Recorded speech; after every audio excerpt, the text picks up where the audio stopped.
Nas, and Austin. Did y'all hear that? How we doing? Oh, Austin. Today's players: Mitch, Nazir Jones, and Austin Prohl. Go. All right, we, after reviewing the film Sunday, we feel, one, we're happy that we won a football game. Two, we know if we keep playing odds like that, we may not end up on in the win column that way. So we've got to continue to get better as a football team and improve in all three areas. If you look at the film, you can see that we created a lot of problems for ourselves, and hopefully we'll get those corrected and we'll be better for it. The great thing about it is that I think our team showed a lot of grit. They showed a lot of perseverance. They played well together and played for each other. And so, that was probably the biggest thing to come out of that football game.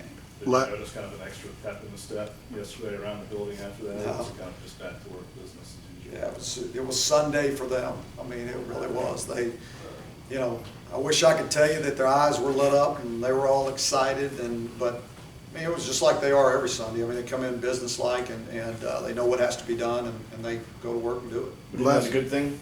Yeah, yeah, it is, because that's what we preach. We want them to be the same way all the time. We really don't want to be up and down. I mean, we really would like to, prepare the same way each and every week so that we hopefully will play that way also. The last 4 series on defense, they had 59 yards. The guys were just saying they just got tougher, made plays, but was there anything else to it? Was there an No, adjustment? we didn't change what we were doing. We didn't change the scheme. We didn't blitz more. We didn't do anything. We just, they decided they were going to do it, and they continued to play really hard and made plays. You talked last week about wanting to find some more leadership on defense. Was there anybody that stepped up to help maybe Well, I think trigger that? I think it helped. Nas was back, and he was constantly being positive throughout the entire game. So I mean, it was good to have him back and to have his leadership back. Dez was still the way he has been every single week, so that was really good, and it helped having somebody up front to be able to do the same thing. Larry, you mentioned seeing the grit. Are those intangibles more important than the mistakes after a game like that? Oh, I think so. Yeah. I mean, we're going to have mistakes in every game we play. So we're going to learn from all of those things. But to know that we have, the key element to success. I mean, yeah, that to me, that tells me a lot more about who we are as a football team. We can get a lot of things. We can keep working on the fundamentals and get things corrected. But if you don't have that, if you don't have those intangibles, if you don't have grit, it's going to be difficult for you. That stretch, was it all 3 groupings, the front line, the linebackers, and the DBs Yes. together, or was there any one group that raised their game even more? Well, I would say, if you watch the push up front, the D-line really got some really good push up front in those last 3 series. Got their pad level down and really played the way they could play. When you watched Mitch's last series on film, were there things that you saw from watching the bird's eye view and the coach's tape that you couldn't really experience on the sideline in terms of what he was able to do? It just re-emphasized to me what I thought on the field, that he was very poised. I mean, he wasn't rattled at all. I mean, if you guys watched him and noticed, I mean, he was kind of businesslike. I mean, which is the way he is most of the time. I wish he'd hit that ball to Bug, on the one when Bug beat the guy. He overthrew him a little bit. I get anxious about things like that. He doesn't seem to, and so I've got to make sure and not change him because of the way I am. With the time of possession disparity, would you have expected that kind of defensive stand weight, given how much they're on the field throughout? Not really, because they were on the field quite a bit. I mean, they were out there for 42 minutes and 9 seconds or something like that, and our guys were on the field. Offensively, we were 18 something, but I will, I mean, understand when you're talking about that. If you look, I mean, you can see how many plays we played on offense, and to do it in 18 minutes and 51 seconds, we're moving. I mean, our tempo and effort was really good. I know you don't care so much about time of possession, but at what point does it become kind of a danger zone type thing of concern for you? I mean, anytime your defense is playing too many plays, it's, whatever that time is, whenever they get worn down, that's when it, but I mean, I don't know, I'll still take points over time of possession. So as long as we're scoring points and we're outscoring the opponent, I mean, we're okay, so. Other than not getting pinned inside your 5, is there any way you can coach or any way you can correct the safeties? Yeah, we can execute the play that's called, because all those things were planned and worked, and all we need to do is execute them. It's not, that's all there is. I mean, there's nothing more to it than that, and then stay out of those situations. I mean, if we could do that. A lot of coaches will just run the ball straight ahead to get out of there. You guys have run screen passes. You did the jet sweep the other day. I mean, is there any thought to maybe? Sure, we can run quarterback sneak. I know teams that do that. I mean, to me, it's always been, I really don't like running a quarterback sneak because I think it's a wasted play. Now, okay, it's second long in this situation, so I'm almost guaranteeing I'm going to be punting out of my end zone. I don't like that, so. I mean, if you look at the past and look at what we've done, I mean, we've made some huge plays backed up. Just for whatever reason, we're working the other way right now. Coach, what's the balance of saying we got a defense that really needs some work versus saying we got a defense that figured it out at the end? Well, that's a good question. I mean, because it's probably 50-50. I mean, we need a lot of work, but I also think those guys, I think every rep that they're getting and each day that they get better, they're realizing that they can do what we need to do, and I want to go back on that point that I said, when I said outscore them, it goes back to from the very first time we've ever talked about being, not just outscoring somebody, it's about scoring one more point than we allow. Defensive job is to hold them to one less point. Offensive job is to hold them, to score one more point. So, there's going to be a time, where the defense is going to have to cover for the offense. I mean, it's just, that's what a team is, and that's the way a team works. And so it's coming this year, and we got to be prepared for it. Are you okay then, relatively speaking, giving up as many rushing yards as you guys have surrendered? And, I mean, nobody wants to say that you're happy giving up. I mean, I'm not going to say I'm happy with it. We got to do a much better job of limiting the run. But as long as we score one more point than they do, that's we got something to build off of and work on. But yeah, we know we've got to be better in that situation. Do you feel like that can be fixed this year? I mean, Yeah, given yeah, the sure I do. situation you have? Yeah, the last 3 series of the game tells me that it can be fixed. There's no doubt about that. How Yeah. much does the fact that you've faced Nick Chubb, James Conner, this week you've got Dalvin Cook. I mean, those are some pretty talented backs. I mean, how much does that factor into it? That the other guys, can It comes can run down the to ball? the Jimmys and the Joes, so yeah, that's a big factor in it. Yeah, we're facing some pretty good running backs, so. It does, but what do you say? You're facing them. You got to get it done. You can't just sit there and say, okay, we're gonna give it up. I mean, we got to find a way to limit Dalvin, and he's a great player. I mean, there's some that will tell you he's the best in our country this year at running back, and he's got there's a lot to that kid. I mean, he can do it all. So yeah, it makes it difficult. Larry, when you were looking, you were talking about film earlier with Mitch from this game. I'm curious, from the Georgia game to when you watch the film of this last game, what are the biggest differences you see in the quarterback from the opener to now? The biggest difference, poise. If you watch the first game, I talked to you about his feet, and he was anxious and he was aware of the rush. Now, I mean, he's sitting in there doing what he needs to do, seeing the field. He's aware of the rush because he still has to move in the pocket and he still has to move into lanes. But just the other day of him spinning out of there when the guy was turned loose on the backside, those kind of things. I mean, that means he's aware, but he's seeing all that in his peripheral vision because he's still downfield on all his throws. So he's just become a lot more poised and a lot more calm in all of those issues. With the repass options you talked about with him, is there a way to grade that? I mean, the Yeah. way you do like a throw or a... Yeah, and this will take me back, because really it's an option if you think about it. I mean, so I go back all the way, I can remember back when I was a high school coach and we had a lot of option in the offense, and when I was at the Air Force Academy, and I can remember you would be sitting in there and go, dang, I wish he'd have pulled it here, or dang, I wish he'd have handed it here. That, you know, you're sitting there watching on film, and yeah, you can make those decisions, you know, but when you're having to make them like that, split second, and so, you know, in a game, it's all about, okay, you got to make the decision. Make the decision, all right? Whether it's right or wrong, you got to make the decision. So I'm more about what are you seeing? Well, what are you seeing? What did you see? You know, and if his eyes are on the right thing and he's keying the right thing, then I can live with it. Whether I thought he probably should have thrown it, or whether I thought he should have handed it, or whether I thought he should have run it. You know, sometimes what I see from the sideline isn't what he's seeing out there. So all that matters is what he sees. But when you're looking at the film, Yeah. is there a way, do you grade it like? Oh, sure.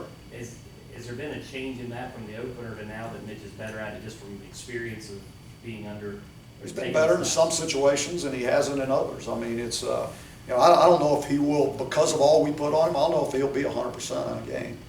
I mean, because we put a lot on him. I mean, there's a lot of times the other day that those were runs. Those were runs, and he threw the ball, you know. Larry, going back to defense, the yardage stats from last year to this year aren't significantly different. But what is a big difference is the scoring defense. What's changed? What's the difference in how last year's team was able to keep teams out of the end zone versus what's going on now? I would say early on we tackled better, you know, which we didn't do early. We've gotten better in our tackling as the season's gone. But you know, there was a couple the other day that were, you know, right out there in the open field, and you got them. You got to make the play. You know, where guys made those plays last year, and right now we're not making those plays, and so we've got to get back to doing that. You know, some of those speed sweeps were just naked speed sweeps, just knowing that there's going to be a corner there, and it's the corner in the, you know, number 10. You know, and that's I mean, that's kind of the, you know, you're always looking to try to match up your better players against other players. You know, like us and what we were doing with Switzer on their safety. You know, they were doing the same thing with the speed sweep things. And those guys are going to make plays. They're playmakers. They're going to make plays. You're not going to stop all those. But we got to be better in the red zone. You know, last year we were really pretty good in the red zone defensively, and we've got to improve in the red zone. It's not that we're doing anything different. Just got some different guys out there. Do you miss Schottner or Schott more than maybe you thought you might during the season? Well, I knew we were going to miss their leadership, you know, and I've said it that, you know, Andre's probably more talented, but he's not as experienced, and so there are things that happen, you know, that he's not sure what to do in those situations, and where Schott was, you know, and so that's going to come. I mean, it'll come, and you know. I still would like for him to be much more vocal than he is, because he's running the defense. You said last week that JMU game, the linebackers as a whole collectively took a step Yeah, they were backwards. totally opposite this week. They played a whole lot better. Aside from Andre, what did made you some like that they did? mistakes. Pardon me? Still made some mistakes, but they were a heck of a lot more physical and played downhill and played the way we want them to play. With Cole fighting off blocks, sometimes it looks like that's a little bit, he gets engaged too much. Yeah. How much better was he Saturday than He was previously? good. Now, they got him on the ground a few times on the speed sweeps. They cut him, you know, so he's got to do a better job playing with his hands, you know, but those are, I mean, that's why they do it. It's a tough thing. What do you make of Florida State's defense so far this year? Just started watching film last night and this morning, and I mean, there's a lot of talent over there. That's what I can tell you. They got a lot of big guys that can really run. They can run, you know. So I'm going to just tell you, they're really talented.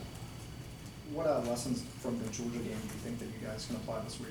I think their scheme defensively is similar, you know. So they run a very similar scheme in what they do, and so you know, we after knowing what worked in the Georgia game and what didn't work in the Georgia game, I mean, that will help us in our game plan.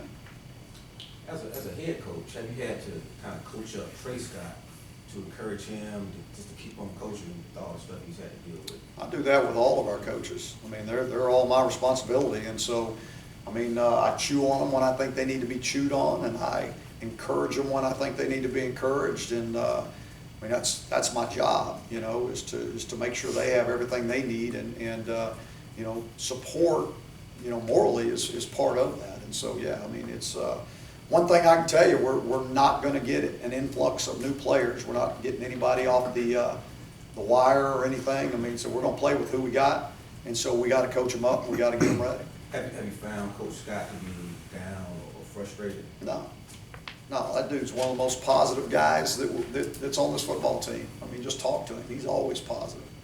This is another measuring stick game for you guys. When you look at FSU, I know you haven't watched them really this season, but on film, what do you feel like the gap is between what you have and maybe what they have talent-wise? And size? Well, they got depth.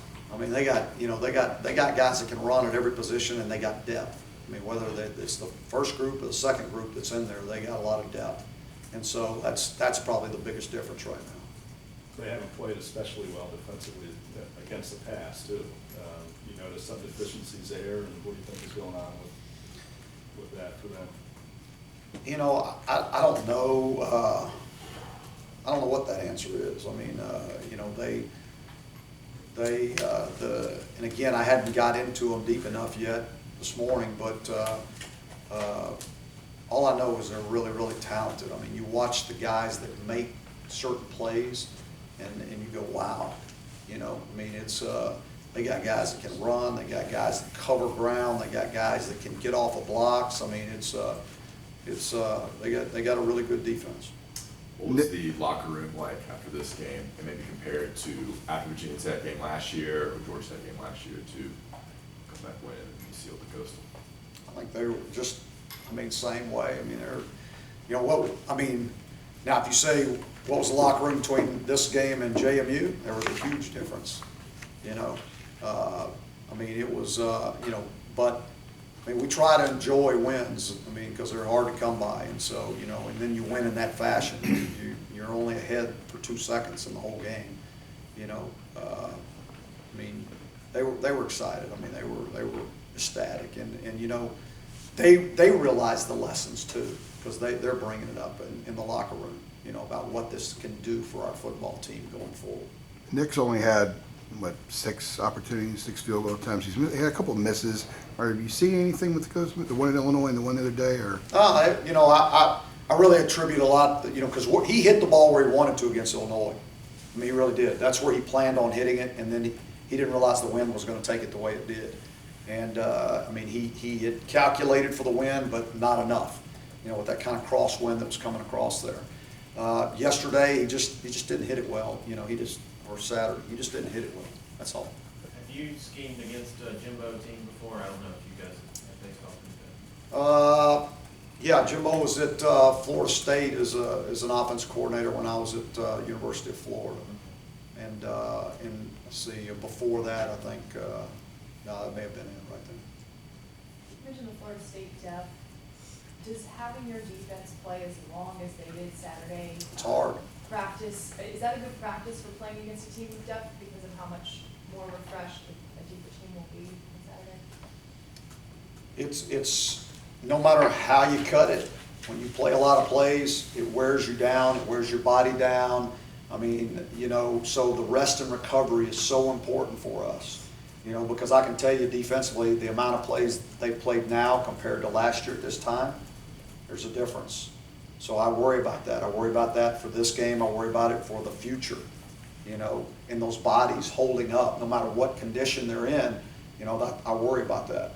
You know, so the rest and recovery and all the things that we do to get their bodies back into playing condition is critical for us. One more different with that, when you have a game like this where they were on the field that long? We didn't, you know, yesterday we didn't, when we are running them on Sunday to try to get all the lactic acid out of them and you know, to help practice for Tuesday, we didn't run them as much yesterday. You know, we got enough to get a little sweat going, and that was it. All right, thanks everybody. Players are here.